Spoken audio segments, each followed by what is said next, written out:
Hello everyone, it's the AWAS. Hope you're doing well.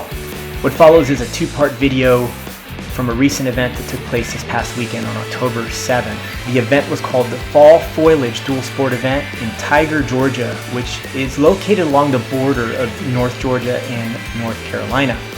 Beautiful country, beautiful trails in the mountains in the Chattahoochee National Forest. The weather was spectacular, and as you can see here, the fall colors were in full bloom. And I gotta say, this was probably the best event I've attended so far. It's about 140 miles, mostly off-road. Had a lot of fun challenges, not only challenging water crossings, I think about 5 in total, but also some challenging dual sport trails as well. I learned a few key lessons here that I thought would be good to share with all of you. What this video is about are 4 lessons learned at these events that can help newer riders like me that's only been off-road for about a year really improve your skills as you attend these type of dual sport events. So hope you enjoy this video. I appreciate you watching it. Please, if you enjoy this video, give it a like and subscribe. I've got a couple more videos in the works, including a part 2 of this event with some exciting footage. So thank you and enjoy. All right, Steve, got you on video. Awesome, man. Good morning. Nice, good morning. With my bad head helmet. No, it looks good, man. You ready to go? Look, that's how you prepare to go ride. Okay, cool. The bike looks good, man. Thank you. Thank you. It's prepped and ready. All right, let's do it. It's looking like $1 million.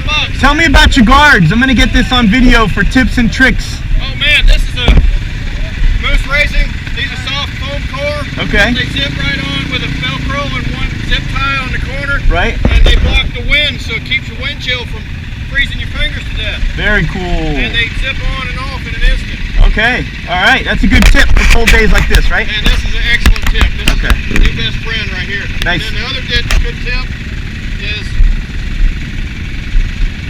neoprene gloves. Oh, underneath. Oh, okay. Straight up, wind chill. Okay. And then you put something over too, or no? Just those? This is a wind blocker. Okay. And then bring your other riding gloves with you because you need them. Oh, okay. Yeah. I mean, what if you have to help your buddy up out of the mud? You need spare gloves after you do that. I'm going to bring my spare gloves. You see that? We got to learn from the pros like you. All right. I'll be right back. I'm going to get them. Thank you. All right. I'll see you. Lesson number 2, ride with more experienced riders if you get a chance. Now there's a caveat here. You got to make sure to set realistic expectations with the group. If they want to go and ride fast and hard, you don't want to hold them back. But if they're open to have you tag along and they have a clear understanding of your riding style, your skill level, and they're still willing to take you along, then go for it. It'll make you a better rider. And I gotta say, I rode with a group here that Steve led, a very experienced group of riders, and it made me better for it. Tried to keep up without pushing my limits too far or riding way beyond my skill, but I gotta say, riding with these guys, watching the lines that they're picking, how they maneuver their bike, mimicked a lot of it, and learned a lot along the way. And they even had some pointers for me when we were going through some of the tough water crossings or even through some of the tough trails. And I definitely went at a faster pace than I usually do, and I felt more in control than I usually do when I'm on my own. So definitely a big lesson here. If you find the right group of guys that are willing to have you along, it'll make you a better rider. This is dual sporting at its best when you know a guy. All right. How difficult is this? Okay. Lesson number 3, this is a big one, and this carries on to a lot of other things other than motorcycle riding, but it's discomfort equals growth. Pushing your comfort zones means that you're trying something new, you're trying something different, and you're growing and you're learning. Now this is different than what I grew up with, where I grew up with no pain, no gain, and that philosophy for sure has changed for me as I've aged and become wiser. It's discomfort equals growth. No pain is no pain, and if you experience pain, you're most likely to experience injury. So that's, I think, a lesson we could use here in dual sporting as well. And I gotta say, this hill climb here, although it's hard to tell on GoPro, it was rocky, it was steep, it was one of the most difficult trails, if not the most difficult that I hit. But because I was with this group of guys and they gave me the confidence to go for it and gave me some lessons, I did. And let me tell you, at the end was a prize that I'll never forget. A beautiful overlook overlooking the mountain.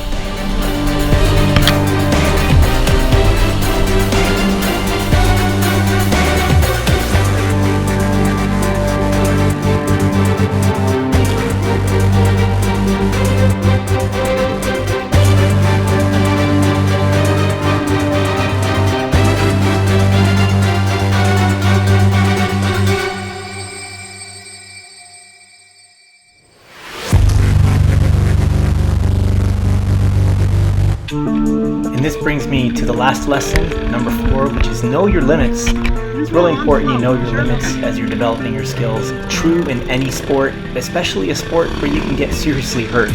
And that's the case for me too. I have all the proper gear, I make sure I wear it all the time, but I know my limits. I gotta say, as much as I pushed my comfort zone in this event, I made sure not to push my limits to the extreme where I'm risking injury or harm to myself or even possibly others. And with that, it makes it a much more enjoyable experience, and you learn and you grow because you know you're pushing those boundaries and you're developing and getting better, but you're not going crazy and risking falling off the edge of a cliff. So that's it. These are the 4 lessons. I hope you find these beneficial. Again, if you like this video, please give it a like and subscribe. I've got a couple more videos on the way, including a formal vlog of this awesome event. Take care and ride safe.